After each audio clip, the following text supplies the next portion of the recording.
Assalomu alaykum barchaga. Bugun tabiiy fanlar 2-sinf 2-qismni o'qiymiz. Kitob avtori O.E. Tegayev.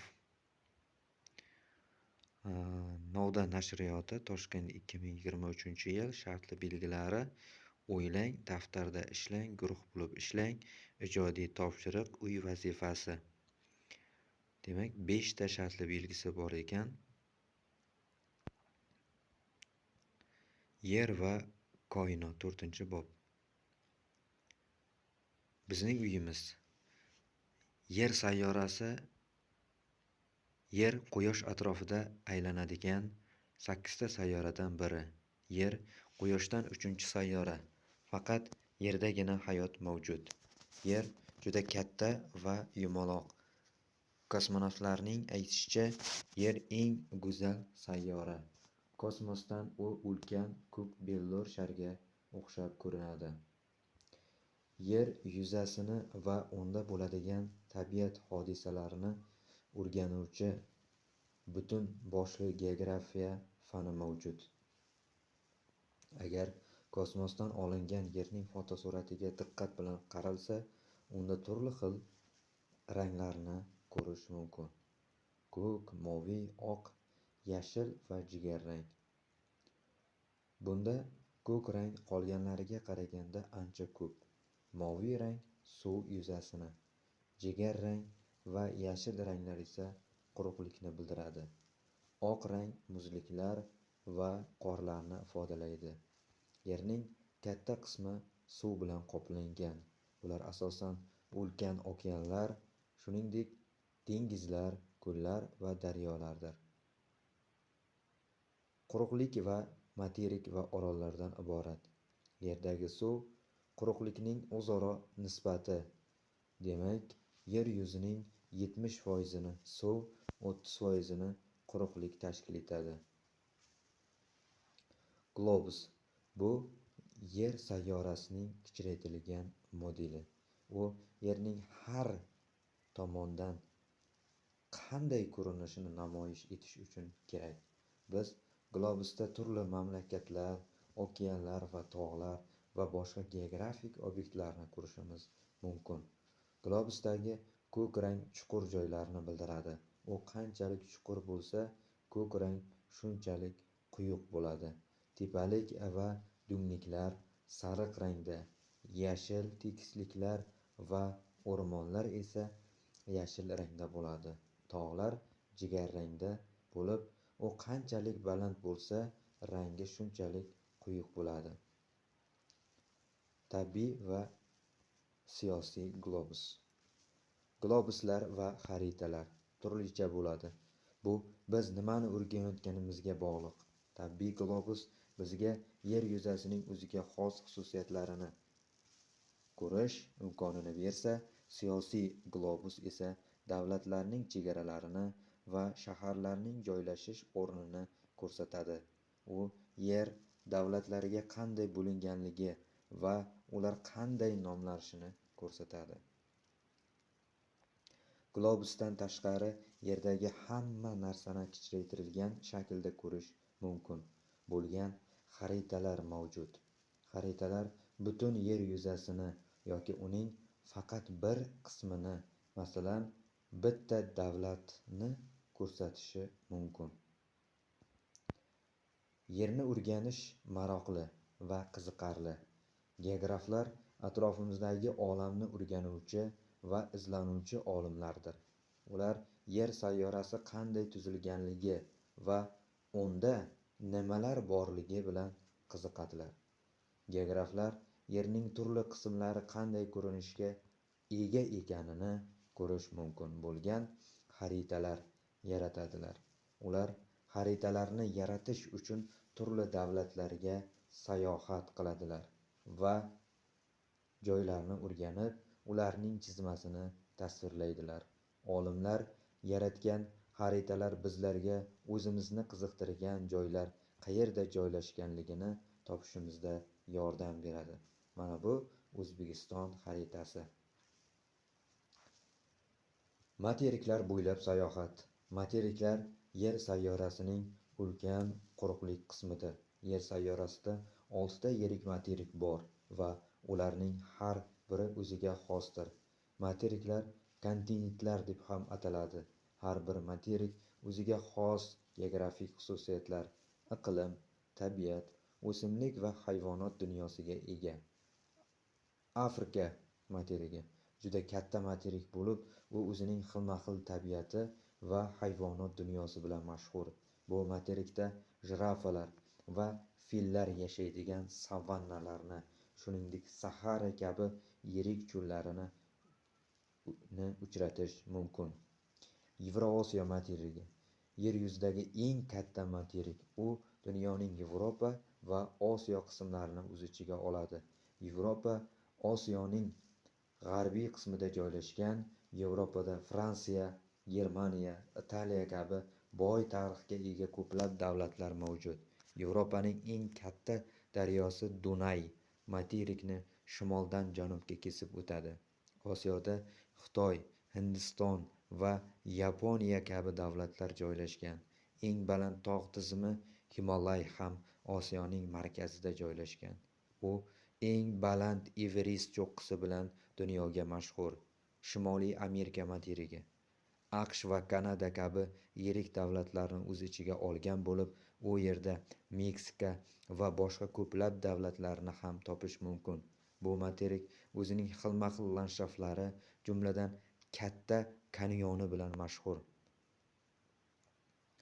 Janubiy Amerika Shimoliy Amerikaning janubidagi materik. U Amazon yomg'irli o'rmonlari va And tog'larida o'suvchi o'simliklari bilan mashhur.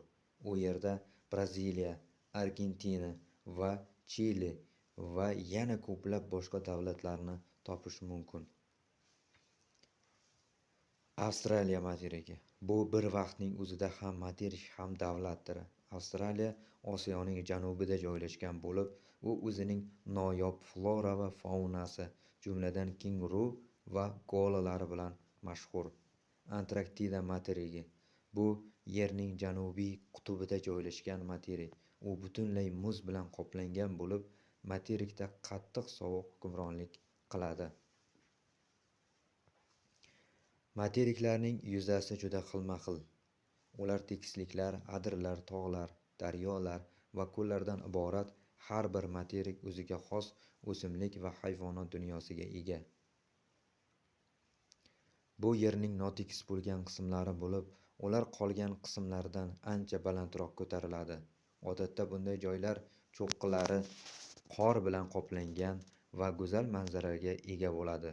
Ular tog', chang'i, kurortlari, alpinizm va boshqa ochiq havoda faol dam olish joylari bo'lishi mumkin. Bu uzoq masofalarga cho'zilgan yassi va tekis yer uchastkalaridir. Ular zich o'tlar, o'rmonlar yoki butalar bilan qoplangan bo'lishi mumkin. Bunday joylar qishloq xo'jaligi uchun qulay joylar bo'lib, u yerlarda sabzavot va don mahsulotlari yetishtiriladi. Bu unchalik baland bo'lmagan tepaliklarga o'xshab ko'rinadigan yerlar. Ular odatda haqiqiy tog'larga nisbatan kattaligi va balandligi jihatdan ancha kichik. Bu yerlar daraxtlar, o'tlar yoki butalar bilan qoplangan bo'ladi. Ba'zi joylari uzum yetishtirish uchun qulay bo'ladi.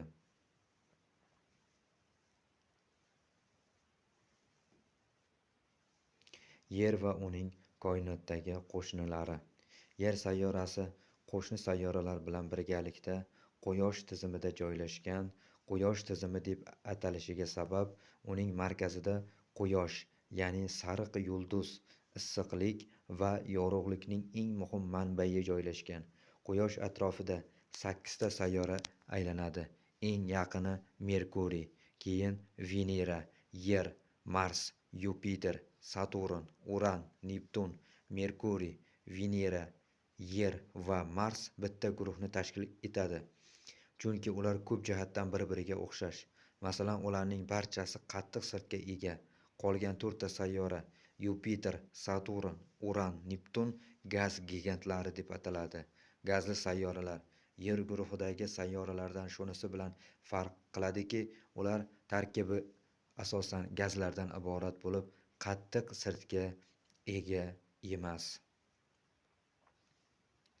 Yer Quyosh atrofini har 365 kunda bir marta to'liq aylanib o'tadi.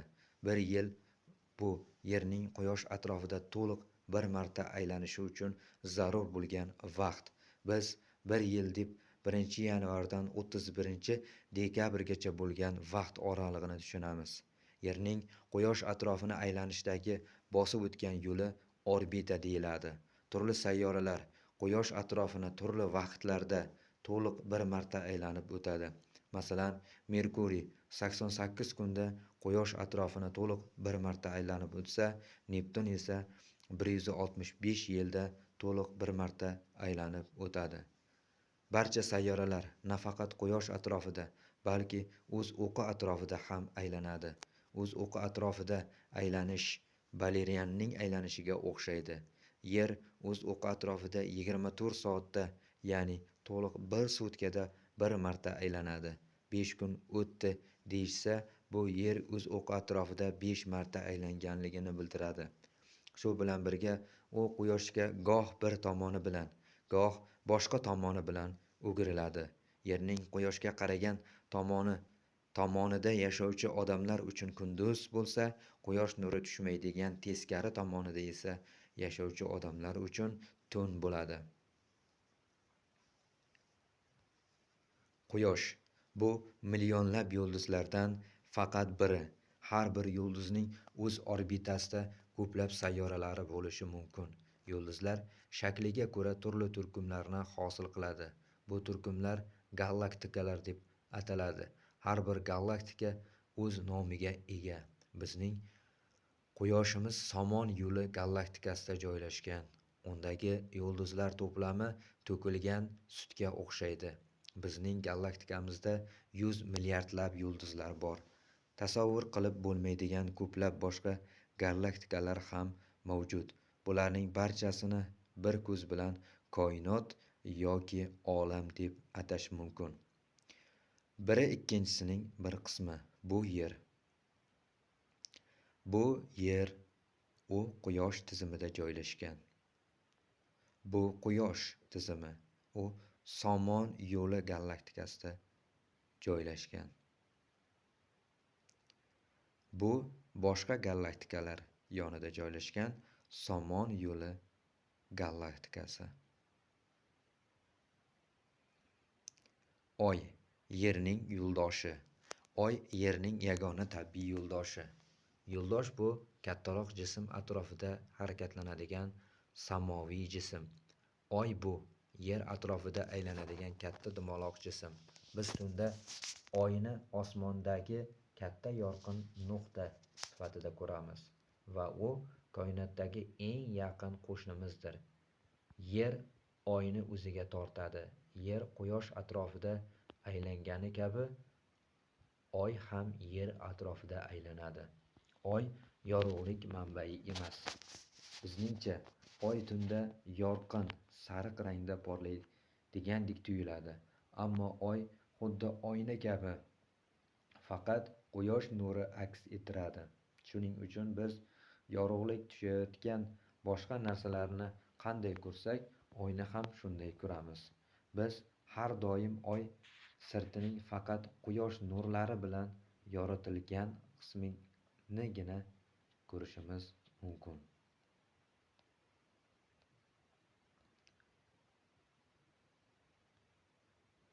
Bizningcha Oy doimo o'z shaklini o'zgartirayotgandek tuyuladi.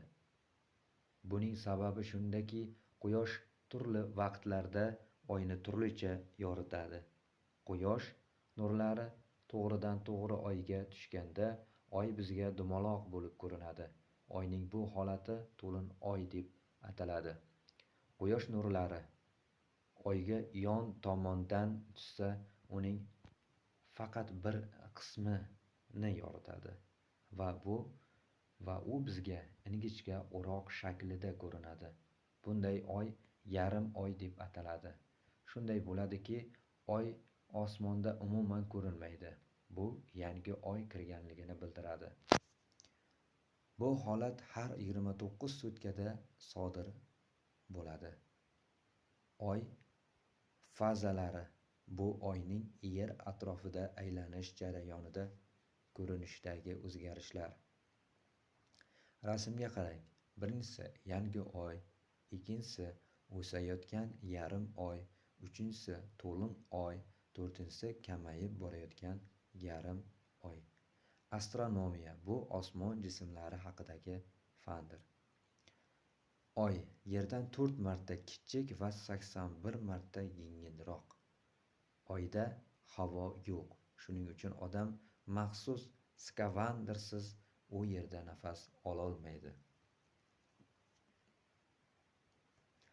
1969-yilda amerikalik astronavtlar Neil Armstrong va Edwin Aldrin Oy yuzasiga qadam qo'ygan birinchi odamlar bo'ladi.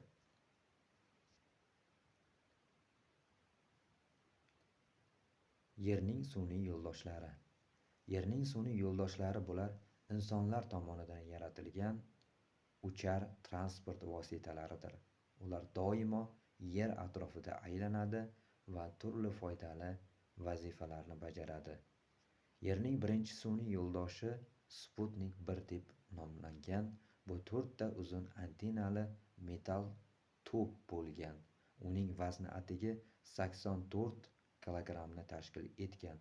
Ichkarida turli xil asboblar joylashtirilgan va antennalar parvoz signallarini yerga uzatgan. Zamonaviy sun'iy yo'ldoshlar ancha murakkab va ko'proq imkoniyatlarga ega. Hozirgi kunda bir necha ming sun'iy yo'ldosh yer atrofida aylanmoqda. Aloqa sun'iy yo'ldoshlari bizga kompyuterlarni o'zaro ulashda, telefonda gaplashishda va teleko'rsatuvlarni tomosha qilishda yordam beradi. Navigator sun'iy yo'ldoshlari odamlarga manzilni aniqlashda va kerakli joyga yetib borishlari uchun yo'l topishda yordam beradi. Siz allaqachon GPS tizimi va GPS navigatorlari haqida eshitgansiz. Endi ular mobil telefonlar, planshetlar va kompyuterlarda mavjud bo'lib, har kim ular orqali o'z manzilini aniqlashi, kerakli joylar va uylar qidirishi va ularga yo'l olishi mumkin. Meteo sun'iy yo'ldoshlari Yerdagi ob-havoni kuzatib boradi. Ular taqdim etgan ma'lumotlar ertaga yoki bir oy oldin ob-havo prognozini yaratishga yordam beradi. Ayg'oqchi sun'iy yo'ldoshlar harbiylar tomonidan qo'llaniladi. Ular suhbatlarni kuzatishi va tinglashi, yerdagi turli obyektlarni suratga olishi mumkin. Astronomik sun'iy yo'ldoshlar astronom olimlar tomonidan boshqa sayyoralar, oy yulduzlar va galaktikalarni kuzatish uchun ishlatiladi. Sun'iy yo'ldosh signalni qabul qiladi va uni bir necha marta kuchaytirib yerga qayta jo'natadi. Sun'iy yo'ldosh antennalari signalni qabul qiladi va uni televizorga uzatadi. Signal telestudiyadan sun'iy yo'ldoshga jo'natiladi. Ko'p qavatli binolarning tomlari va derazalariga qarasangiz, katta likoplarga o'xshash sun'iy yo'ldosh antennalarini ko'rishingiz. Ular koinotdagi aloqa sun'iy yo'ldoshdan signallarni qabul qiladi va odamlarga turli mamlakatlar teleko'rsatuvlarini tomosha qilish imkonini beradi. Mening kashfiyotlarim. Birinchisi, Yer Quyosh tizimidagi hayot mavjud bo'lgan yagona sayyora. Ikkinchisi, geografiya Yerni o'rganadigan fan. Uchinchisi, Yer yuzasi suv va quruqlikdan iborat. Yerda quruqlikka qaraganda ko'proq suv bor. To'rtinchisi, Yer yuzida 6 ta materik bor. Beshinchisi, koinotda milliardlab yulduzlar va galaktikalar mavjud. Oltinchisi, astronomiya osmon jismlari haqidagi fan. Yettinchisi, Oy Yerning yagona tabiiy yo'ldoshi.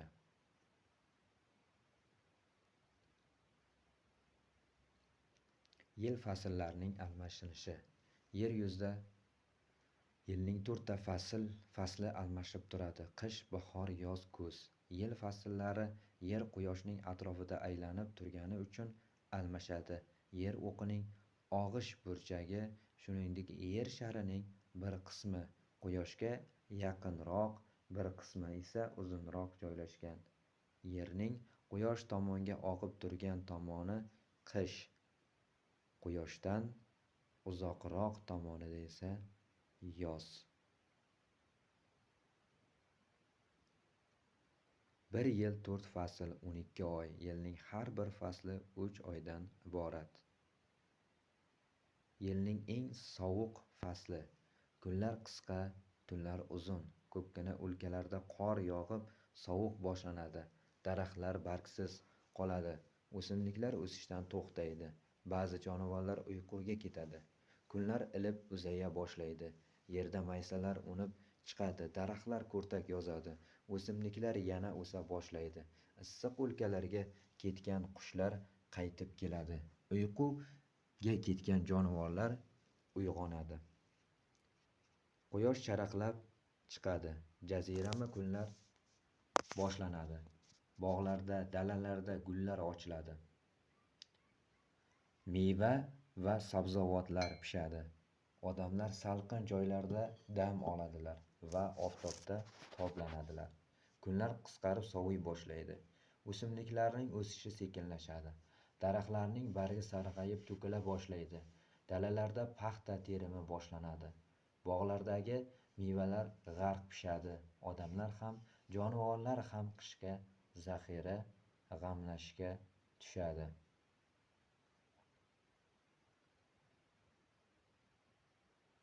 Har bir faslning o'z mavsumiy hodisalari bor. Bu hodisalar bizga tabiiy, oddiy ko'rinadi. Biroq olimlar bu tabiat hodisalarining kelib chiqish sabablarini o'rganish va tushuntirish uchun ularni kuzata boshladilar. Tabiat hodisalari mavsumga qarab jonli tabiatda ham, jonsiz tabiatda ham yuz beradi.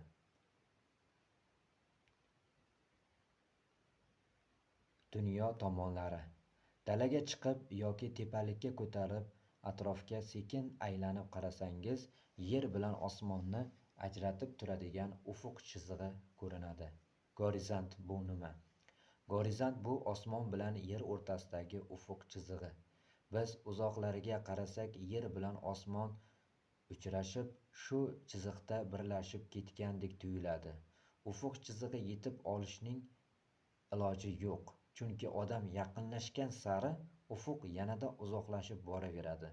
Odamning qayerda turganiga qarab ufuqning ko'rinishi o'zgaradi. Masalan, tog'ning cho'qqisida yoki baland binoning tepasida turgan bo'lsangiz, ufuq ham balandroq ko'rinadi. Agar pastroq joyda, masalan, dengiz qirg'og'ida turgan bo'lsangiz, ufuq pastroq ko'rinadi. Shimol. Bu yerning shimoliy qutbi joylashgan tomoni. Kompasning ko'rsatkichi doim shimol tomonni ko'rsatib turadi. Janub. Bu yerning janubiy qutb joylashgan tomoni. Janub shimolning qarama-qarshi tomonida joylashgan. Sharq. Bu erta tongda quyosh ufqdan ko'tariladigan tomon. Shuning uchun quyosh sharqdan chiqadi deyiladi. G'arb. Bu kechqurun quyosh ufqqa botadigan tomon. Shuning uchun quyosh g'arbga botadi. Kompas. Bu dunyo tomonlari. Shimol, janub, sharq va g'arbni aniqlashga yordam beradigan ajoyib asbob.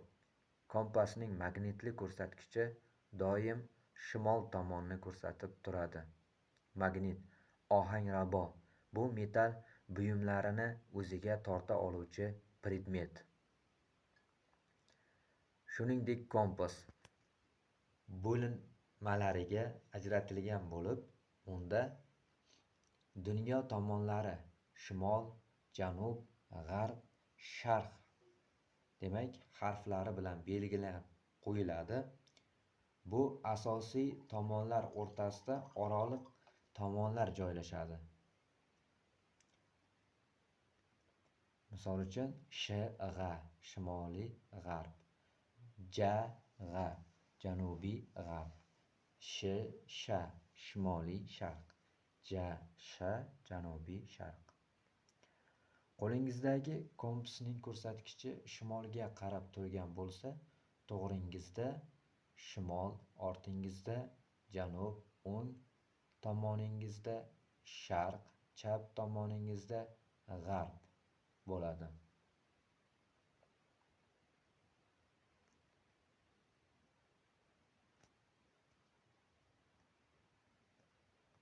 Yo'nalishni top. Yo'nalishni topish bu qayerda turganingizni aniqlashni bilish. Yo'nalishni topishning bir necha usullari bor. Birinchisi, xaritadan foydalanish. Xarita yer yuzasining tasviri bo'lib, unga qarab qayerda turganingizni aniqlashingiz, atrofingizda nimalar borligini ko'rishingiz mumkin. Shuning uchun xaritada daryolar, yo'llar, tepaliklar va shu kabi boshqa joylarni topish mumkin. Ikkinchisi, quyoshga qarab yo'l topish. Quyosh sharqdan chiqib g'arbga botadi. Quyosh ertalab soat 7 da sharqdan chiqsa, kechqurun soat 7 da u g'arbda bo'ladi. Agar ertalab quyoshga o'ng tomoningiz bilan qarab turgan bo'lsangiz, demak old tomoningiz shimol, orqa tomoningiz janub, chap tomoningiz esa g'arb bo'ladi.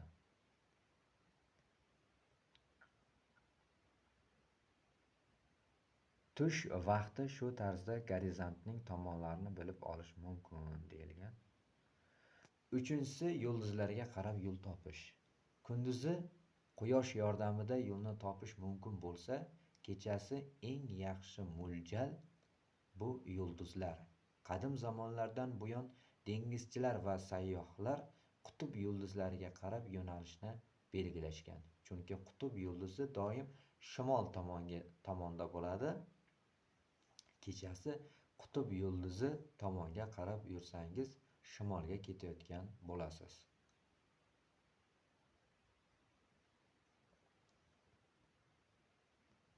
To'rtinchisi, kompasdan foydalanish. Kompasning strelkasi doim shimol tomonni ko'rsatib turadi. U bizga qaysi yo'nalishda harakatlanayotganimizni aniqlashda yordam beradi. Kompasning strelkasiga qarab yo'nalishni tanlash mumkin.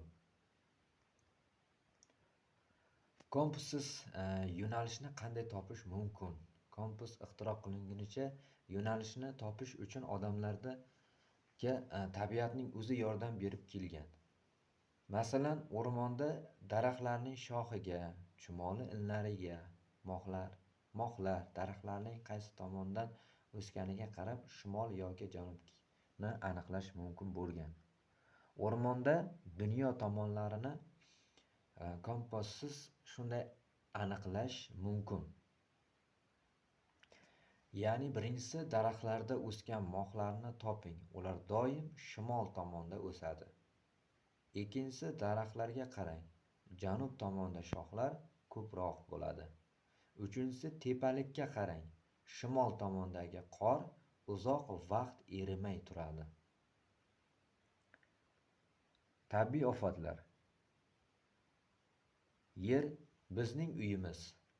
Tabiat bizga yashash uchun zarur bo'lgan hamma narsani beradi. Lekin ba'zan tabiat g'azablanishi va o'z xarakterini ko'rsatishi mumkin.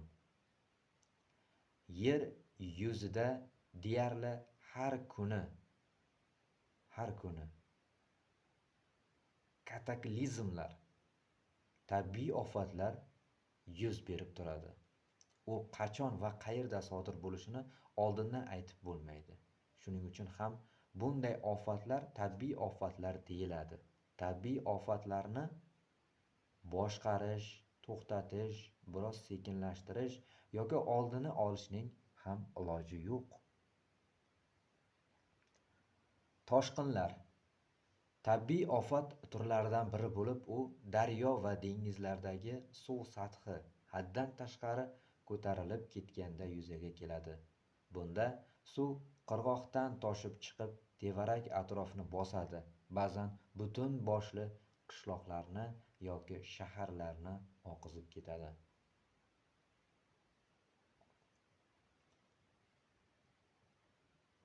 Sababi toshqinlar bir necha sabablarga ko'ra sodir bo'ladi. Birinchi sababi qisqa vaqt ichida juda ko'p yomg'ir yog'ishi natijasida. Ikkinchisi tog'dagi qor va muzlarning erishi va daryo suvlarining ko'payishi natijasida sodir bo'ladi. Zilzila to'satdan yuz beradigan yer osti silkinishlari va yer yuzasining tebranishi bo'lib, u jiddiy talofatlarga olib kelishi mumkin. Sababi qanday? Sababi yerning ustki qismi xuddi katta pazlga o'xshash bo'laklardan tashkil topgan bo'lib, ular plitalar deb ataladi. Ana shu plitalar bir-biriga tomon yoki aksincha harakatlanganda zilzila sodir bo'ladi. Dovul juda kuchli shamol va jala bo'lib, u daraxtlarni ildizi bilan qo'porib tashlashi, uylarni vayron qilishi, hatto og'ir avtomobillarni osmonga uchirishi ham mumkin. Sababi dovul okean yoki dengizdagi iliq suv ustida paydo bo'ladi. Iliq suv havoni qizdiradi. Qizigan havo yuqoriga ko'tariladi. Iliq havoning o'rniga esa salqin havo oqib keladi. Sovuq va iliq havo to'qnashgan joyda tezlik bilan ulkan voronkaga aylanadi va borgan sari tezlasha boshlaydi.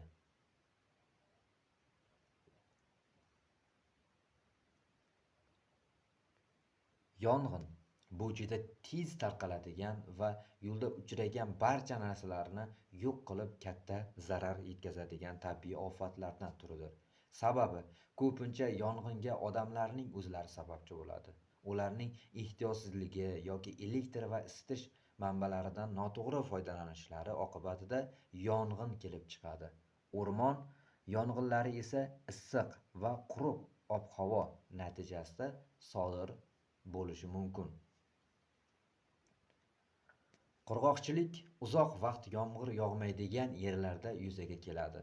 U ba'zan oylab, hatto yillab davom etishi mumkin. Qurg'oqchilik vaqtida yerlar qaqrab ketadi. O'simliklar va ekinlar suvsizlikdan qurib nobud bo'ladi. Sababi ba'zi issiq iqlimli o'lkalarda qurg'oqchilik odatiy hol bo'lib qolgan, lekin iqlim o'zgarishi yoki ekologik muammolar tufayli biz eshitmagan yerlarda ham qurg'oqchilik yuzaga kelishi mumkin. Demak, tabiiy ofatlar sonini kamaytirish choralari. Birinchisi, tabiatni asrash, suvni tejash, havoni ifloslantirmaslik, elektrdan foydalanish qoidalarini bilish, elektr energiyasini tejash, olovdan foydalanish qoidalarini bilish. Zilzila paytida har yili tabiiy ofatlar tufayli turli mamlakatlardan 10 minglab odamlar halok bo'ladi. Zilzila eng xatarli ofat hisoblanadi. Chunki zilzilada qurbonlar soni eng ko'p bo'ladi. Butun yer yuzasi tartibsiz shaklda ulkan plitalardan tashkil topgan. Mana bu yerda 6 ta materik: Shimoliy Amerika, Yevrosiyo, Afrika, Janubiy Amerika, Antarktida va Avstraliya materiklarini ko'rsatib o'tgan. Yer qobig'i harakatlantiruvchi plitalardan iborat. Bu plitalar bir-biriga yaqinlashishi yoki uzoqlashishi, biri ko'tarilib boshqasi pasayishi mumkin. Ana shu vaqtda zilzilalar sodir bo'ladi. Natijada yer ajraladi va chuqur yoriqlar paydo bo'ladi.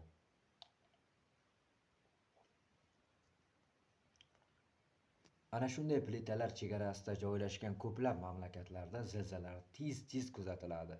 Ba'zan zilzila kuchsiz, ba'zan esa kuchli bo'ladi va uylar qulaydi. Zilzila va uning sabablarini o'rganuvchi olimlar bu seysmolog deb ataladi. Zilzila epitsentri. Bu zilzila eng kuchli bo'lgan nuqta. Xuddi shu nuqtadan zilzila to'lqinlari boshlanadi va har tomonga tarqaladi. Zilzilaning qanchalik kuchli yoki kuchsiz bo'lganligini aniqlash uchun 12 balli shkala o'ylab topilgan. Ball qancha yuqori bo'lsa, zilzila shunchalik kuchli bo'ladi. 1 balli zilzila. Odamlar zilzilani deyarli sezmaydi. Uni faqat maxsus asboblar sezadi. 3 ball. Xonadagi odamlarga seziladi, chunki shiftdagi chiroqlar tebranadi, idish tovoqlar zirillaydi, javonlarning eshiklari taqillaydi, piyoladagi choy to'kilishi mumkin. 4 ball. Faqat uyning ichida emas, ko'chada ham seziladi, javondagi buyumlar qulaydi. 6 ball. Odamlar muvozanatini yo'qotadi, derazalarning oynasi sinadi, yog'och uylar qulaydi. 10 ball. Binolar ustunlari qulaydi, yer ostidagi quvurlar yoriladi, yerda yoriqlar paydo bo'ladi. Zilzila tez bo'lib turadigan yurtlarda me'morlar, muhandis va quruvchilar binolarning 9 balli zilzilaga bardosh bera oladigan qilib quradilar. Bunday zamonaviy binolar zilzila paytida yengil shikastlanishi, derazalari sinishi mumkin, lekin buzilib ketmaydi.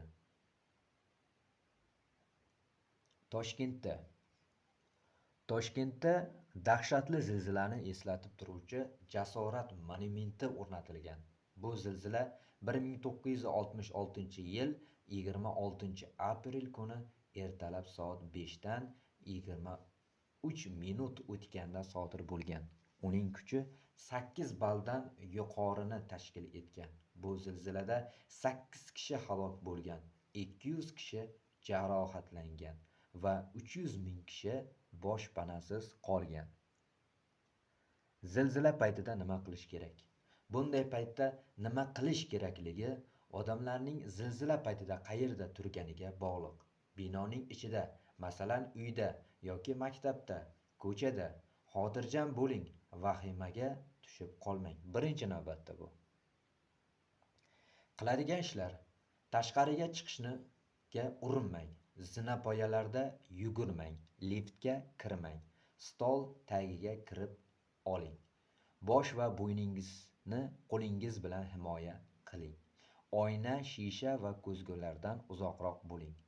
Keng, ochiq joyga chiqib olishga harakat qiling.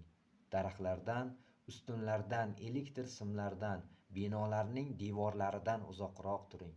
Yerga yotib qo'lingiz bilan bosh va bo'yningizni ehtiyot qiling.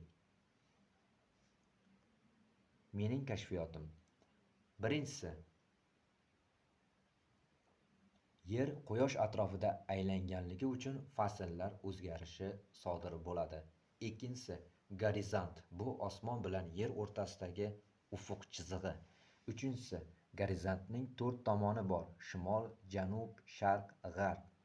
To'rtinchisi, yo'nalishni topish. Bu qayerda turganingizni aniqlashni bilish. Beshinchisi, yer qobig'i harakatlantiruvchi plitalardan iborat. Oltinchisi, kataklizmlar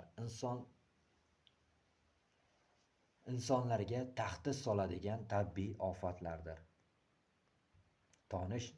Tanish, notanish moddalar. Yer atmosferasi. Yer sharini o'rab turgan havo qobig'i atmosfera deb ataladi. Atmosfera so'zi qadimgi yunon tilidan olingan bo'lib, atmos havo, sfera shar degan ma'noni bildiradi. Atmosfera yer yuzida hayot davom etishi, insonlar, jonivorlar va o'simliklar nafas olishi uchun zarur bo'lgan gazlardan iborat. Kislorod va azot atmosferaning asosiy qismini tashkil etadi. Shuningdek, atmosferada oz miqdorda karbonat angidrid ham mavjud. Bundan tashqari, atmosferada havoni namlab turuvchi suv bug'lari ham bor. Turli gazlarni qisqa qilib lotincha harf va raqamlar yordamida belgilash mumkin. Birinchisi kislorod. Kislorod bu tirik jonivorlarning, shuningdek insonning ham nafas olishi uchun zarur. Inson nafas olganida o'pkasiga havo bilan birga kislorod ham kiradi va uning yashashiga yordam beradi. Ikkinchisi azot. O'simliklarning o'sishi va rivojlanishi uchun zarur. O'simliklar havodagi azotni yutib, uni oziq moddalariga aylantiradi. Karbonat angidrid. O'simliklar uchun nihoyatda zarur moddalardir. O'simliklar karbonat angidridni yutib, yorug'lik ta'siri ostida uni glyukoza, qand va kislorodga aylantiradi. Ular glyukoza bilan oziqlanadi, kislorodni esa atmosferaga ajratib chiqaradi. Demak, biz nafas chiqarganda karbonat angidrid ajratib chiqarar ekanmiz, o'simliklar esa uni yutib, biz uchun kerakli kislorod ajratib chiqarar ekan.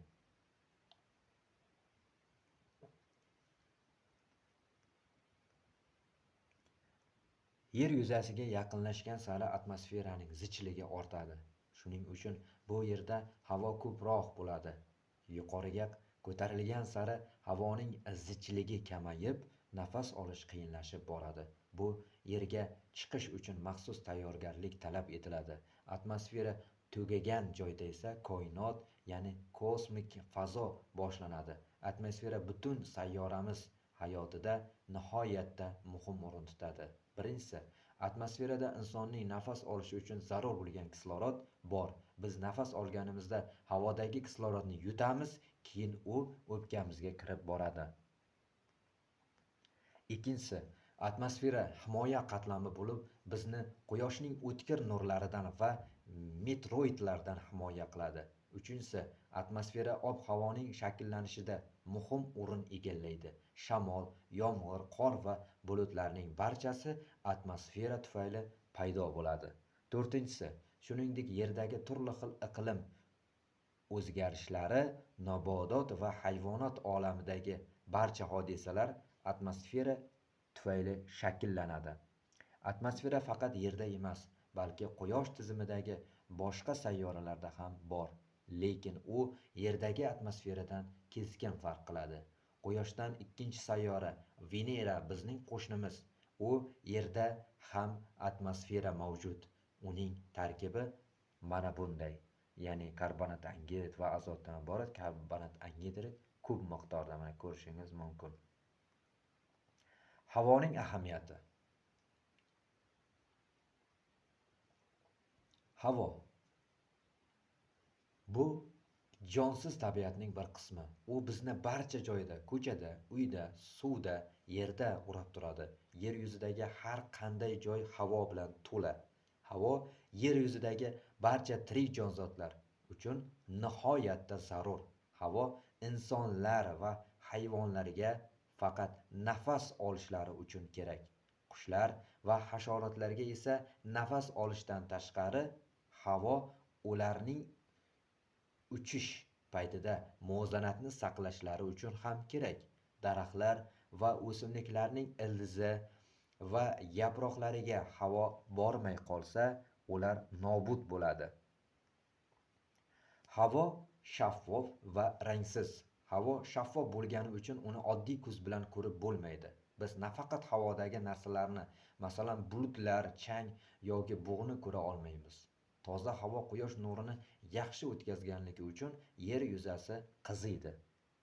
Havoning hidi yo'q. Ko'chada, tabiat qo'ynida yoki uyda biz sezadigan turli xil hidlar havo bilan aralashgan hidi moddalarning nihoyatda mayda zarrachalardir. Havoning vazni, bosimi bor.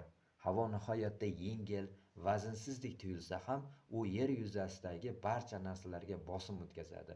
Biz uni atmosfera bosimi deb ataymiz. Havo hamma joyda kirib boradi.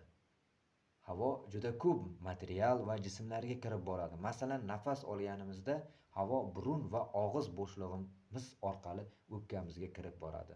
Havo tovushni o'tkazadi. Havo tovush to'lqinlarini yaxshi o'tkazganligi uchun biz turli tovushlar, musiqa shovqinlarini bemalol eshitamiz. Havo kengayishi, to'rayishi mumkin. Havo qiziganda kengayib, sovuganda siqiladi.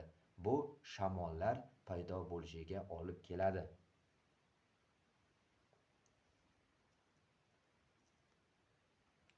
Afsuski, ko'p joylarda, ayniqsa katta shaharlarda havo nihoyatda ifloslanib ketgan. Shahar transportlarining ko'pchiligi havoga zararli gazlarni chiqaradi. Zavod va fabrikalardan ham atmosferaga turli zaharli moddalar va gaz aralashmalari chiqadi. Havoning ifloslanishi insonlar va jonivorlarning hayotiga katta zarar keltirishi, nafas olishni qiyinlashtirishi, allergiya va shu kabi ko'plab kasalliklardan keltirib chiqishi mumkin. Biz atmosferaning tozaligi va salomatligi o'zimizga bog'liqligini unutmasligimiz va uni asrash uchun barcha choralarni ko'rishimiz zarur. Olov va uning xossalari. Qadimda odamlar uchun olov qo'rqinchli va sirli jumboq bo'lgan. Ular tabiatdagi olovni ko'rishgan, lekin uni qanday hosil qilishni va qanday boshqarishni bilishmagan. Bir necha asrlardan keyin odamlar ikki jismni bir-biriga qattiq ishqalab olov yoqishni o'rgangan. Lekin bu darhol amalga oshmagan va odamlar ko'plab qiyinchiliklarga duch kelgan. Olov tabiatdagi mo'jizalardan biri bo'lib, u ham foydali, ham zararli bo'lishi mumkin. Shuning uchun olovdan to'g'ri foydalanishni bilish zarur. Eng muhimi odamlar olovni o'chirmay saqlashni yoki kerak bo'lganda olov yoqishni o'rganib olgach, undan uylarni isitishi yoki ovqat pishirishda foydalana boshlagan. Natijada ularning hayoti ancha qulay bo'lgan. Yonish. Bu moddaning kuyib o'zidan issiqlik va yorug'lik chiqarish jarayoni.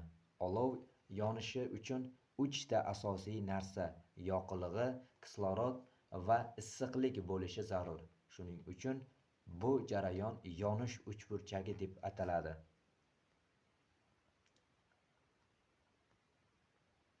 Bu yonayotgan narsa, u yog'och, qog'oz, ko'mir, gaz yoki boshqa narsa bo'lishi mumkin. Bu gaz biz nafas olayotgan havoda bor, usiz olov yonmaydi. Olov yonishi uchun bu narsa ham kerak. Uni gugurt, yondirgich yoki boshqa manbalardan olish mumkin. Yoqilg'i, kislorod va issiqlikni o'chiratsa, yonish boshlanadi. Yoqilg'i yonsa, issiqlik va gaz ajralib chiqadi. Ajralib chiqayotgan gazlar yonish mahsulotlari deb ataladi. Yonish mahsulotlaridan biri bu biz nafas chiqarganimizdagi karbonat angidrid gazi. Yong'in bu inson nazoratidan chiqib ketgan yonish jarayoni. Yong'in paytida uy-joylar, buyumlar, o'rmonlar va u yerda yashovchi jonivorlar nobud bo'ladi.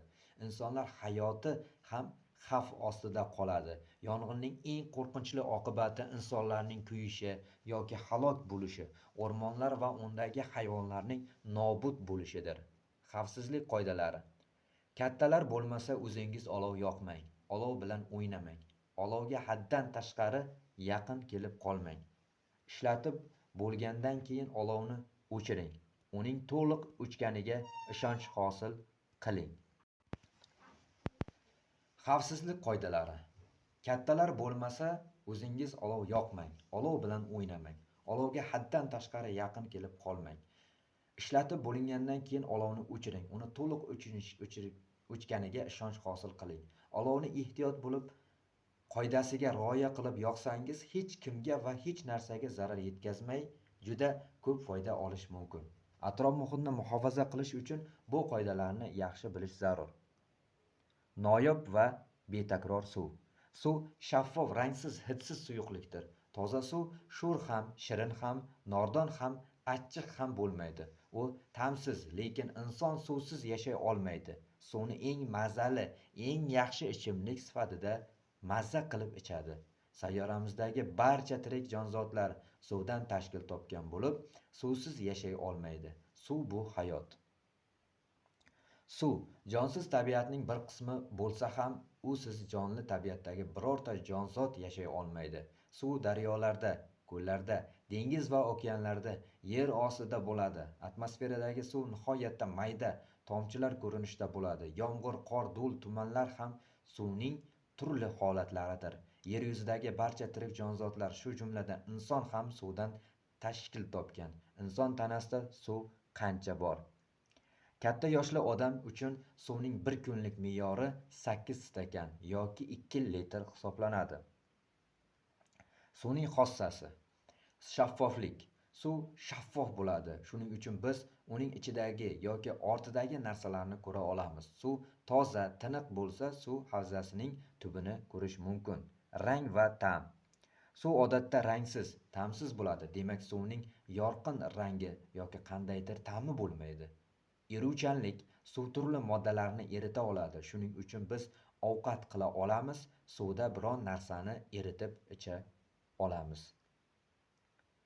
Tabiatda suv 3 xil holatda: suyuq, qattiq va gazsimon holatda uchraydi. Mana holati ko'rsatilgan. Qor parchasi. Bu muzlagan suv bo'lib, u kristal deb ataladigan to'g'ri shakldagi mayda muz parchalaridan tashkil topgan. Agar qor parchalarini mikroskop ostida ko'rsangiz, ularning har biri betakror go'zal shaklda ekaniga guvoh bo'lasiz. Suyuq holatdagi suv qattiq holatdagidan ko'ra zichligi kattaroq, og'irroq bo'ladi. Shuning uchun muz suvda cho'kmay suzib yuradi. Okeanlarda iceberg deb ataladigan tog'dek katta muz parchalari suzib yuradi. Bahorda qor eriganda ko'lmaklarda, daryolarda muz parchalari suzib yurganini ko'rish mumkin. Yerdagi tabiiy suv manbalari. Yer tabiiy manbalarga boy. Keling, ulardan ba'zilarini ko'rib chiqamiz. Daryo va ko'llar. Bu katta miqdordagi suvli joylar. Daryolar yer yuzasidagi o'zanlarda oqadi. Ko'llar esa katta miqdordagi suv to'plagan chuqurliklardir. Ko'pgina jonivor va o'simliklar hayoti daryo va ko'llarga bog'liq. Dengizlar va okeanlar.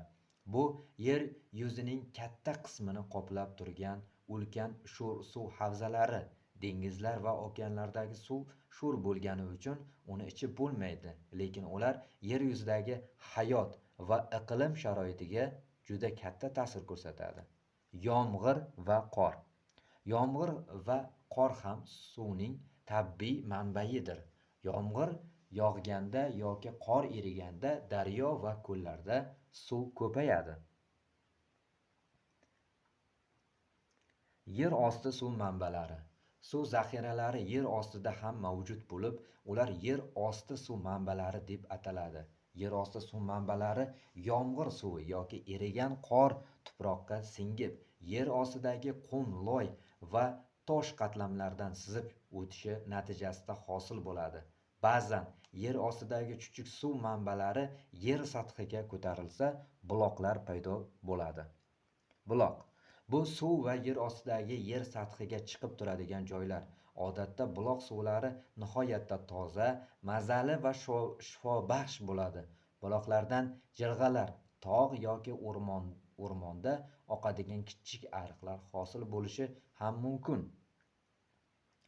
Yer ostida chuchuk suv olish uchun odamlar quduq qaziydilar. Agar yer osti manbalari juda chuqurda joylashgan bo'lsa, u holda odamlar quduqlarni burg'ilab, elektr nasoslari yordamida suv chiqaradilar. Tabiiy manbalardan biri bo'lgan suv hayotimiz uchun nihoyatda muhimdir. Biz uni ichamiz, undan ovqat pishiramiz, ekinlarni sug'oramiz va boshqa ko'pgina maqsadlarda foydalanamiz. Tabiiy suv manbalarining toza bo'lishi va yer yuzidagi barcha jonzotlar ulardan bahra olishi uchun suvni avaylab asrashimiz, muhofaza qilishimiz kerak. Mening kashfiyotlarim. Birinchisi, atmosfera yerdagi barcha tirik mavjudotlar uchun zarur bo'lgan gazlardan iborat. Ikkinchisi, havo bizni har tomondan o'rab turgan jonsiz tabiatning bir qismidir. Uchinchisi, sayyoramizdagi hayot havoning tozaligiga bog'liq. To'rtinchisi, yong'in odamlar, o'simliklar va hayvonlar uchun xavfli bo'lishi mumkin. Beshinchisi, olov yonishi uchun yoqilg'i va kislorod kerak. Oltinchisi, barcha tirik mavjudotlar suvdan tashkil topgan va ular suvsiz yashay olmaydi. Energiya. Energiya so'zi qadimgi yunon tilida harakat, faoliyat degan ma'nolarni bildiradi. Energiya ish bajarish, masalan yuk ko'tarish, buyumlarni surish yoki to'pni uloqtirish imkonini beradi. Biz energiyadan uylarni yoritishda, ovqat pishirishda, avtomobil haydashda va hatto kompyuterda o'yin o'ynashda ham foydalanamiz. Energiya harakatlanadigan narsalarda ham, harakatlanmaydigan narsalarda ham bo'lishi mumkin. Jumladan insonda, jonivorlarda, daraxtlarda, havoda, daryo va ko'llarda, sakrayotgan koptokda, otilgan toshda ham energiya bor. Energiya bizga issiqlik, yorug'lik, aloqa, harakat beradi. Inson foydalangan eng birinchi energiya mexanik energiya bo'lgan bu shamol energiyasi, daryo oqimining energiyasi, dengiz suvining ko'tarilishi va pasayishi energiyasi, jismoniy kuch energiyasi, harakat energiyasi kabilardir. Inson energiyasini ovqatdan oladi. Ovqat organizmga kelib tushgach, u yerda oqsil, yog' va uglevodlarga parchalanadi. Bunday inson va boshqa har qanday tirik organizmning hayoti uchun kerakli bo'lgan energiya ajraladi. Energiya insonga kuch, quvvat beradi, uni mehnatga layoqatli qiladi, kayfiyatini ko'taradi. Agar energiya yetishmasa, inson toliqadi, bo'shashadi, hech narsa qilgisi kelmay qoladi. Energiya zaxirada saqlab qo'yish mumkin. Predmetlarda saqlanadigan energiya zaxirasini ko'z bilan ko'rish mumkin emas. Qachon ular ulansa, predmet harakatlana boshlaydi. Rasmda energiya zaxirasiga ega predmetlar tasvirlangan. Javondagi har qanday buyum pastga tushib ketsa, undan harakat energiyasi paydo bo'ladi. Kamonning ipini tortib turib qo'yib yuborsak, egilib turgan kamon birdan to'g'rilanganligi hisobiga o'q harakat energiyasiga ega bo'ladi. Taxlab qo'yilgan o'tinni yoqsak, undan saqlanib qo'yilgan issiqlik energiyasi ajralib chiqa boshlaydi. Elektrik mo'jizasi. Bugungi kunda hayotimizni elektrsiz tasavvur qilib bo'lmaydi. Biz elektrni uyda, ko'chada, zavod va fabrikalarda, transportda, fan va texnikada, tibbiyotda ishlatamiz. Elektrning ikki xil turi bor: harakatsiz, statik va harakatlanuvchi. Harakatsiz elektrni bundan 2500 yil avval qadimgi yunonlar ham kuzatishgan. Ular qahraboni yunga ishqalasa, uchqun chiqishini sezishgan. Keyinchalik esa ba'zi jismlarni bir-biriga ishqalansa, statik elektr paydo bo'lishi isbotlangan. Bunday paytda jismlar elektrlanib qoladi deyiladi. Ba'zan metall buyumlariga qo'limizni tekkizsak, uchqun chiqib, chirsillash eshitiladi. Buning sababi shuki, yurganimizda kiyimlarimiz bizga ishqalanadi, natijada statik elektr bilan zaryadlanib qoladi. Harakatlanuvchi elektr yoki elektr toki kashf qilinganiga endigina 200 yil bo'lyapti. Elektr toki harakatini daryoga o'xshatish mumkin. Xuddi suv daryo o'zanida oqqaniga o'xshab, elektr toki ham simlarda oqib, elektr asboblariga yetib boradi va ularni tok bilan ta'minlab ishga tushiradi. Simlarning ichida elektron deb ataladigan mayda zaryadlangan zarralar oqib turadi. Ular harakatlanganda elektronlar oqimi, ya'ni elektr toki hosil bo'ladi. Bu oqimni uzatish uchun esa simlar kerak. Masalan, devorlardagi rozetkalarga kelib turgan elektr toki dazmolga yetib kelib, uni qizdirishi uchun sim kerak. Xuddi shunga o'xshash boshqa elektr asboblar ishlashi uchun ham sim kerak.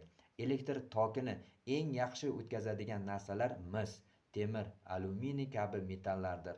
Shuning uchun Ular tok o'tkazgich deb ataladi. Uyda, ko'chada, zavod, fabrikada, umuman elektr toki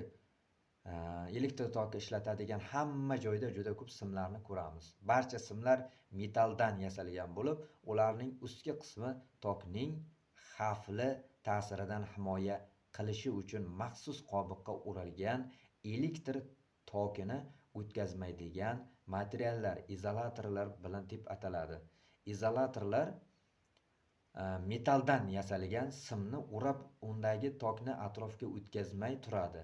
Rezina, plastik, shisha kabi materiallar eng yaxshi izolyatorlar hisoblanadi.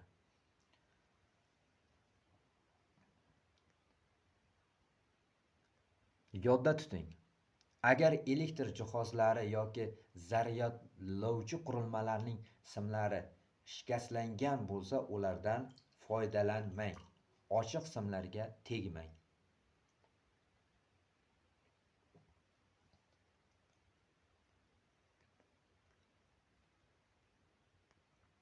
Elektr qanday olinadi? Elektr energiyasini ishlab chiqarish juda ko'p mehnat va xarajat talab qiladigan murakkab jarayondir. Elektr energiyasining qadriga yetish va uni tejash uchun uning qanday olinishi va bizgacha qanday yetib kelishini bilishimiz kerak. Elektr energiyasini ishlab chiqaradigan har qanday qurilma generator deb ataladi. Generatorning ichki qismida katta magnitlar va simlar bo'ladi. Magnitlar harakatlana boshlaganida simlarda elektr toki paydo bo'ladi. Bu parrak. Parrakni puflasangiz, u aylana boshlaydi. Agar kuchliroq puflasangiz, yanada tezroq aylanadi. Bu turbina. U kattakon parrakka o'xshaydi. U metalldan yasalgan bo'lib, odamdan bir necha baravar katta bo'lishi ham mumkin. Shunday katta parrakni puflab aylantirish mumkinmi? Turbina o'zi aylanib elektr toki ishlab chiqarish uchun generatorning qismlarini aylantiradi. Turbinani aylantirish uchun esa butun boshli sxema o'ylab topilgan. Chunki uni parrakka o'xshab aylantirish oson emas. Issiqlik elektr stansiyasining ishlash sxemasi. Ko'mir yonganida hosil bo'lgan tutun ingichka quvurdan chiqib ketadi. Bu quvurdagi suv qizib bug'ga aylanadi. Bu yoqilg'i, ya'ni ko'mir. Bu ko'mir yoqiladi, yonayotgan ko'mir suv yurib turgan quvurlarni qizdiradi. Nihoyatda qaynoq bu quvurdan katta kuch bilan otilib chiqib, turbinaning parraklariga uriladi. Natijada turbina tez aylana boshlaydi. Turbina generatorning rotorini aylantiradi va generator elektr toki ishlab chiqara boshlaydi. Elektr tok simlari orqali shaharga uzatilishi. Turbinani aylantiradigan suv bug'i sovib keng quvurdan chiqib ketadi. Quyosh panellari. Bu quyosh nurining energiyasidan foydalanib elektr hosil qiluvchi maxsus qurilma. Ular juda ko'plab kichik quyosh batareyalaridan tashkil topgan. Bu batareyalarning tarkibida quyosh nurini elektr energiyasiga aylantira oladigan maxsus materiallar bor. Quyosh panellari juda muhim va foydali. Birinchisi, hech qachon tugamaydigan manba. Quyosh nuridan elektr hosil qilib beradi. Ikkinchisi, atmosferani ifloslantirmaydi. Uchinchisi, pulni tejashga yordam beradi. Chunki quyosh panelini o'rnatsangiz, elektrni o'zingiz ishlab chiqara boshlaysiz. To'rtinchisi, quyosh panellaridan foydalanish sayyoramiz haqida g'amxo'rlik qilish usullaridan biridir. Energiyaning aylanishi. Energiyaning turlari juda ko'p, lekin inson kundalik hayotda energiyaning asosan 4 ta turidan eng ko'p foydalanadi. Birinchisi energiya, issiqlik energiyasi, mexanik energiya, elektr energiyasi, yorug'lik energiyasi. Issiqlik energiyasi Jism yoki obyektlarni sovutadi yoki isitadi. Yoqilg'ining yonishi hisobiga issiqlik energiyasi hosil bo'ladi. Inson qadimdan uylarni isitish va ovqat pishirishda issiqlik energiyasidan foydalanib keladi. Mexanik energiya bu harakat energiyasi. Harakatlanayotgan jismning tezligi va massasi qanchalik katta bo'lsa, uning mexanik energiyasi shunchalik katta bo'ladi. Elektr energiyasi bu simlar orqali uzatiladigan va televizor, kompyuter, telefon kabi elektr asboblarini ta'minlaydigan energiya. Yorug'lik energiyasi bu yorug'lik manbalaridan taralayotgan energiya. Yorug'lik energiyasi hayotimizda juda katta o'rin tutadi. Biz shu energiya yordamida atrof olamni yorqin ranglarda ko'ramiz. Energiyaning eng asosiy xususiyati shundaki, bu hech qachon yo'qolmaydi. Energiya bor bo'lsa bo'ladi, u energiyaning boshqa turiga aylanishi mumkin yoki bir jismdan boshqasiga o'tishi mumkin, lekin hech qachon izsiz yo'qolib ketmaydi. Energiyaning saqlanishi va bir turdan boshqa turga aylanish xususiyatidan turli xil asbob qurilmalarda keng foydalaniladi. Ulardan energiya bir turdan boshqa turga aylanadi. Demak, elektron budilnik. Budilnik batareyasidagi elektr energiya tovush energiyasiga aylanadi. Stol chirog'i elektr energiyasi yorug'lik energiyasiga aylanadi. Telefon tovush energiyasi dastlab elektr energiyasiga aylanadi, keyin elektr energiyasi tovush energiyasiga aylanadi. Avtomobil yoqilg'ining kimyoviy energiyasi avtomobilning harakat energiyasiga aylanadi. Ventilyator elektr energiyasi mexanik energiyaga yoki harakat energiyasiga aylanadi. Quyosh panellari quyosh energiyasi elektr energiyaga aylanadi. Energiyaning yana bir muhim xossasi shundaki, uni bir jismdan boshqasiga uzatish mumkin. Issiqlik ham energiyadir. Issiqlik ham energiyaning alohida bir turi bo'lib, biz uyda, ishxonada ko'p foydalanamiz. Masalan, isinamiz yoki suv qaynatamiz. Issiqlik va yorug'likning eng katta tabiiy manbai bu quyosh. Quyosh yerni nafaqat yoritadi, balki qizdiradi ham. Shuning uchun kunduzi kechasiga qaraganda havo issiqroq bo'ladi. Inson qulaylik, shinamlik uchun turli qurilmalar issiqlikning sun'iy manbalarini yaratadi. Bu qurilmalarda issiqlik energiyasi atrofdagi jismlarga o'tib, ularni qizdiradi. Sovqatadigan qo'llarimizni isitish uchun issiq jismdan issiqlik energiyasini olishimiz kerak. Buning uchun masalan qo'limizni olov yoki issiq bug' ustida tutamiz, lekin juda yaqin tutmaymiz, chunki qo'limiz kuyib qolishi mumkin. Issiqlik energiyasi harakat yoki ish bajarganda ham paydo bo'ladi. Masalan, kaflarimizni bir-biriga yaxshilab ishqalasak, u bir pasda isiydi. Sovuqda uzoqroq turib qolgan odam isinish uchun sakraydi, yuguradi. Muhimi, bir joyda turmay harakatda bo'ladi. Bularning hammasi harakat energiyasi yoki mexanik energiyaning issiqlik energiyasiga aylanishi tufayli yuz beradi. Demak, tajriba: kaflaringizni birlashtirib bir-biriga qattiq ishqalang. Kaftingiz isiganda ayting. Shimolda yashaydigan sut emizuvchi hayvonlarning yungi qalinroq bo'lgani sababli ular sovuqdan yaxshi himoyalangan. Odamda esa bunday qalin yung yoki mo'yna yo'q. Shuning uchun ular issiq kiyimlar kiyib yuradi. Lekin kiyimning o'zi odamni isitmaydi. Biz o'zimizni o'zimiz isitamiz. Kiyim esa tanamizga issiqlikni yo'qotmaslik imkonini beradi. Jismning qanchalik issiq yoki sovuqligini aniq bilish uchun harorat deb ataluvchi maxsus kattalik ixtiro qilingan. Haroratni o'lchash uchun termometr deb ataluvchi asbob kashf qilingan. Termometrlar shakli o'lchamiga ko'ra turlicha bo'ladi. Bu ularning qayerda ishlatilishiga bog'liq.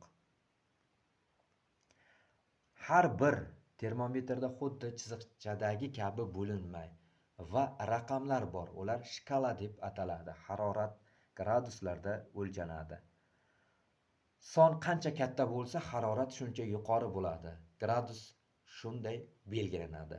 Bu harf termometr shkalasi bo'lim va raqamlarni o'ylab topgan olim Selsiy nomi bilan Selsiy deb o'qiladi.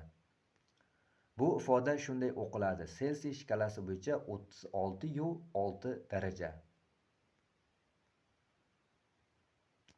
Suvning muzlashi 0 gradus. Quyosh sirtidagi harorat 5500 Selsiy. Inson tanasining me'yoriy harorati 100 Selsiy. Suvning qaynash harorati 36,6 Selsiy bo'lyapti. Mening kashfiyotlarim. Birinchisi, energiya bu ish bajarish yoki predmetlarni ko'chirishga imkon beruvchi narsa. Ikkinchisi, energiya hech qayerdan yo'qolib ketmaydi, u faqat saqlanishi va bir predmetdan ikkinchisiga o'tkazilishi mumkin. Uchinchisi, elektr toki, elektronlarning kichik zaryadlangan zarrachalari oqimi. To'rtinchisi, metallar elektr tokini yaxshi o'tkazuvchilardir. Beshinchisi, elektr toki yoki elektr energiyasi turli xil elektrostansiyalarda ishlab chiqariladi. Oltinchisi, harorat bu obyektlar qanchalik sovuq yoki issiq ekanligini ko'rsatuvchi maxsus kattalik. Mo'jizaviy nur. Mutlaqo qop-qorong'i xonada biror narsani ko'rish juda qiyin, lekin chiroqchamiz bo'lsa, ko'rish ancha oson bo'ladi. Chiroqchaning nuri tushgan jismlarni ko'ra boshlaymiz. Biz yorug'lik borligi uchun dunyoni ko'ramiz. Xuddi koptokcha yerga urilib, yana sakrab ketganidek yorug'lik ham jismlarning sirtidan akslanadi. Akslangan yorug'lik ko'zga tushgani sababli biz bu jismlarni ko'ramiz. Shuning uchun biz qop-qorong'i xonada faqat yorug'lik tushib, akslanib, ko'zimizga tushgan jismlarnigina ko'ra olamiz. Yorug'lik ko'zga ko'rinmaydigan foton deb ataladigan nihoyatda mayda zarrachalardan tashkil topadi. Fotonlar fazoda juda katta tezlikda harakatlanadi. Bir degunimizcha fotonlar Yer sharining 8 marta aylanib chiqishga ulguradi. Yorug'lik va uning manbalari.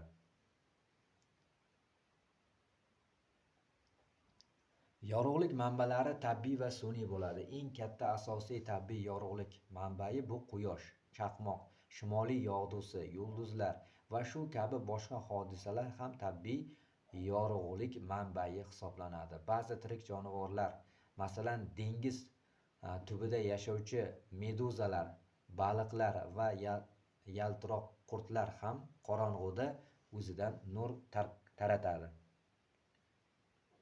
Meduza, chaqmoq, qutb yog'dusi, yaltiroq qurt, yulduzlar.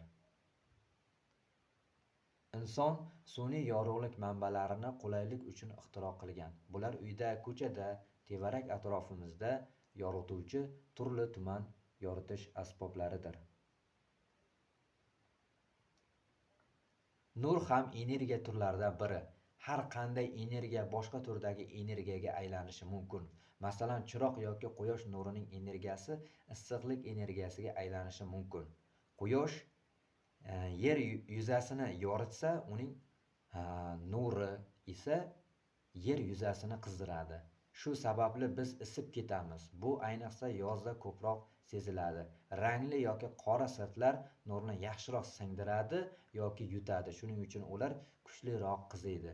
Och yoki oq rangli jismlar esa nurni yaxshi qaytargani uchun kamroq qiziydi. Yer yuzidagi barcha jonzotlarga, o'simliklarga ham, jonivorlarga ham, odamlarning o'ziga ham o'sib rivojlanishi uchun quyosh nurining energiyasi kerak. Uyingizdagi xona o'simliklari doim soyada, xonaning ichkarisida tursa, yetarlicha quyosh nuri tegmagani uchun qurib qolishi mumkin.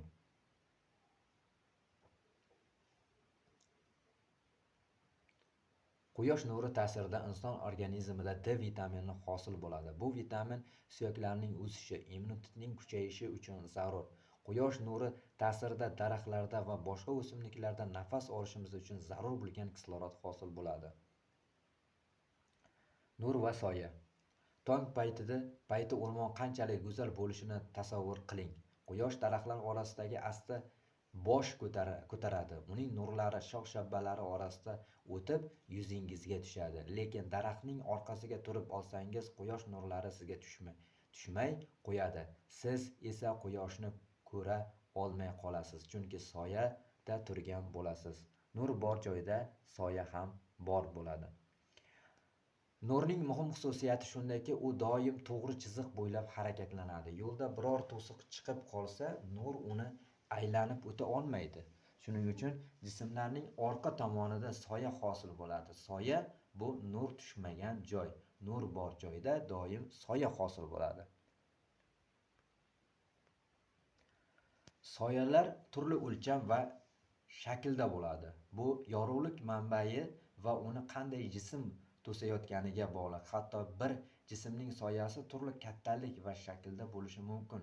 Ertalab va kechqurun quyosh ufqqa yaqin bo'lgan paytda soyalar uzun bo'ladi. Tush payti quyosh tikka kelganda soyalar qisqarib ketadi. Soyaga qarab bu nimaning soyasi ekanini bilish mumkin. Atrofdagi jismlarga qarab ularni ikki guruhga, shaffof va shaffof bo'lmagan jismlarga ajratish mumkin. Shaffof jismlar ular orqali narigi tomondagi narsalarni ko'rsa bo'ladigan jismlar. Shaffof jismlar yorug'likni yaxshi o'tkazgani sababli ular ortida turgan narsalarni ko'rish mumkin. Masalan, deraza oynasi, akvariumdagi toza suv yoki yorliqsiz plastik idish. Ularning hammasi shaffof. Shaffof bo'lmagan jismlar esa yorug'likni o'tkazmaydi. Shuning uchun ularning ortidagi narsalar ko'rinmaydi. Bunday jismlarga tushgan nur uni kesib o'ta olmay akslanadi yoki singib yutib ketadi. Masalan, tosh, daraxt, metall yoki bo'yoq, bularning birortasi shaffof emas. Bunday jismlarga yorug'lik tushsa, ularning orqasida albatta soya paydo bo'ladi.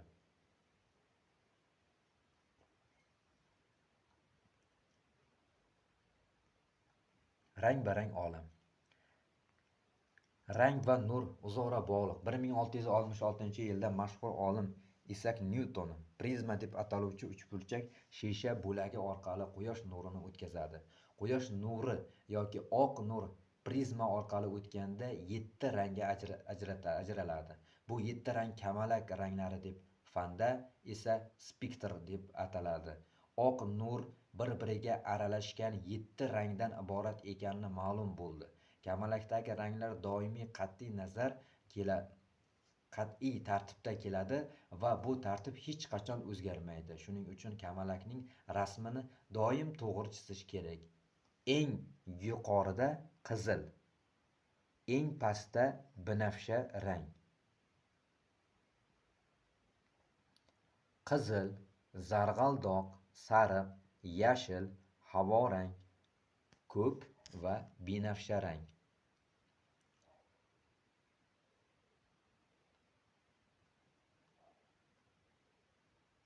Sog'lom odamning ko'zi yuzdan ortiq rangni ajrata oladi. Shuning uchun atrofimizdagi olam yorqin va rang-barang ko'rinadi. Nima uchun bu olam ko'zimizga bunchalik chiroyli ko'rinadi? Chunki rang bilan yorug'lik nuri bir-biriga bog'liq. Biz yuqorida to'qroq rangli sirtlar tushayotgan nurni yutib qizishini bilib oldik. Xo'sh, yutilishning o'zi nima? Yorug'likni har xil rangli konfetlar deb tasavvur qiling. Yorug'lik tushganda ba'zi jismlar ular yeb qo'yadi, ba'zilari esa yemaydi. Agar yorug'lik qizil gulga tushsa, gulning sirti qizildan boshqa hamma ranglarni yutib yeb qo'yadi. Qizil rang esa uning sirtida akslanib ko'zimizga tushadi. Shuning uchun bu gul bizga qizil bo'lib ko'rinadi.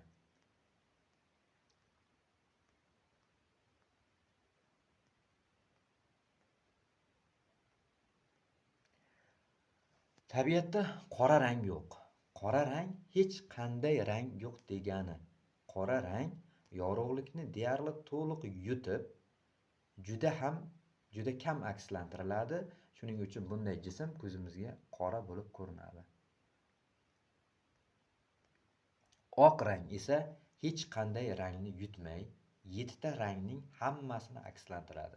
Bu ranglar esa bir-biriga aralashib, yana oq rang hosil qiladi. Shuning uchun oq ko'ylak ko'zimizga oq bo'lib ko'rinadi.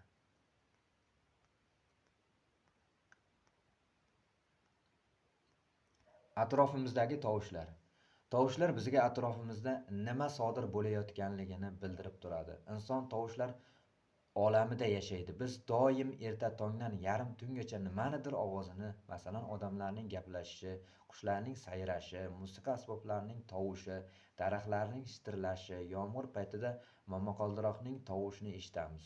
Tovush bu bizning quloqimiz eshitadigan ovoz. Tovush o'ngga, chapga, tepaga, pastga, oldinga, orqaga juda tez harakatlar qilingan paytda paydo bo'ladi.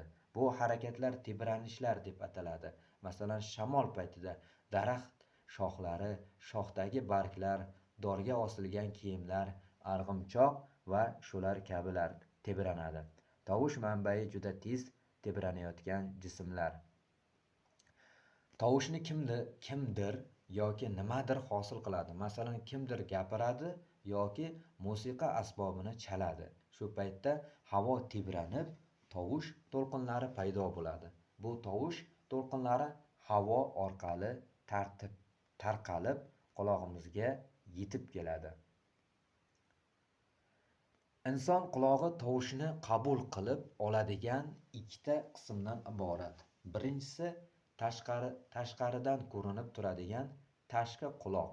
Ikkinchisi boshining ichida joylashgan ichki quloq. Tovush to'lqinlari tashqi quloqqa yetib kelib, ichki quloqqa o'tadi. So'ng tarang tortilgan plyonka quloq pardasiga yetib keladi. To'lqinlar bu pardani juda tez tebranishiga majbur qiladi. Natijada tovush hosil bo'ladi. Gitaraning torini chetmasangiz ovozi chiqmaydi, lekin unga qo'lingiz tekkizsangiz simlar tebrana boshlab tovush yoki tovush to'lqinlari hosil bo'ladi. Chivinning g'ingillashi, asalari va pashshaning g'o'ng'illashi ularning o'z ovozi emas, ular qanotlarini juda tez qoqadi. Biz shu qanotlarining tebranishini eshitamiz. Simning tebranishini, ya'ni tovushlarni tepaga, pastga, tepaga, pastga, tepaga, pastga tushib chiqqan egri chiziq shaklda tasvirlash mumkin. Rubobning simini qattiqroq tortsangiz, havo qattiqroq tebranib, kuchli tovush chiqadi. Qattiq tebranishlar kuchli tovush hosil qilib, juda qattiq jaranglashi va uzoqlarga eshitilishi mumkin. Sekin tebranishlar va kuchsiz tovush hosil qiladi. Qattiq tebranish, ya'ni kuchli tovush to'lqinini quyidagicha tasvirlash mumkin. Sekin tebranish, ya'ni kuchsiz tovushni esa quyidagicha tasvirlash mumkin. Tovushlar faqat kuchli va kuchsiz bo'lmaydi, balki baland va past ham bo'ladi. Masalan, erkaklarning tovushi past, ayollarning esa tovushi baland bo'ladi. Rubobdagi eng yo'g'on simni chertsangiz past tovush chiqadi. Eng ingichka simni chertsangiz baland tovush chiqadi. Past tovushlar jism yoki tovush manbai sekin tebranganida hosil bo'ladi. Jism yoki tovush manbai juda tez tebransa baland tovush hosil bo'ladi. Betakror tebranish. Betakror timbre. Inson dunyoga kelgan zahoti turli tovushlarni eshita boshlaydi. Tovushlar haqidagi ma'lumot miyaga quloq orqali yetib keladi. So'ng miya ularni eslab qoladi. Inson ulg'aygan sari uning xotirasida tobora ko'proq tovushlar saqlana boshlaydi. Shuning uchun ko'pgina tovushlar bizga tanish bo'lib, bu kimning yoki nimaning tovushi ekanini darhol bilib olamiz. Masalan, o'rtoqlarimiz, sinfdoshlarimiz va oila a'zolarimizning tovushlarini eslab qolamiz va taniymiz. Tembr. Bu har bir tovushning o'ziga xos noyob xossasini belgilab beruvchi sifati. Uni Tembr. Bu har bir tovushning o'ziga xos noyob xossasini belgilab beruvchi sifati. Uni tovushning rangi deyish mumkin. Biz tembrga qarab bu tovush qaysi musiqa asbobiga yoki qaysi insonga tegishli ekanini tanib olamiz va ularni bir-biridan farqlaymiz. Har bir insonning o'z noyob ovozi, tembri bo'ladi. Sizning ovozingizdagi tembr boshqa hech kimda bo'lmaydi. Har bir musiqa asbobining ham o'ziga xos tembri bo'ladi. Ana shu tembr tufayli siz pianinoning ovozini doira yoki rubobning ovozidan farqlay olasiz. Tasavvur qiling, tanaffusga qo'ng'iroq chalindi. Kimdir telefonida baland ovozda musiqa tinglayapti, kimdir bor ovozi bilan gaplashyapti, kimdir kulishib, qo'lamachoq o'ynayapti, kimdir derazani ochib ko'chadagi kimgadir baqiryapti, kimdir chizg'ich bilan stolni taqillatyapti, kimdir yangi ashulani yodlayapti. Bu ovozlarning hammasi qo'shilib shovqin hosil bo'ladi. Shovqin bu bir nechta tovushlarning bir paytda tartibsiz eshitilishi. Shovqin odamga yoqimsiz ta'sir qiladi. Shovqin paytida ishlab bo'lmaydi. Insonning diqqati, xayoli chalg'ib, adashib, boshi og'riydi. Dars tayyorlayotgan bo'lsangiz va darslaringizni tezroq xatosiz tugatmoqchi bo'lsangiz, quyidagilar amal qiling. Televizor va radioni o'chiring. Hovliga qaragan derazani yoping. Uyali telefoningizni o'zingizdan uzoqroqqa qo'ying. Kichkina ukalaringiz, singilchalaringizni iltimos qiling va sizga xalaqit berishmasin.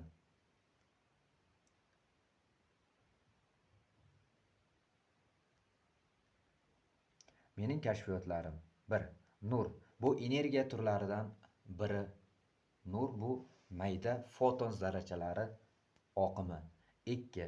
Biz faqat yorug'lik tushib, akslanib ko'zimizga tushgan jismlargina ko'ramiz. 3. Soya bu nur tushmaydigan joy. 4. Oq rang spektr deb ataladigan 7 xil rangdan tashkil topgan jismlar yorug'likni yutishi ham akslantirishi mumkin. 5.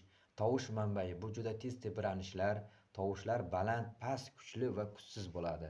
6. Tembr.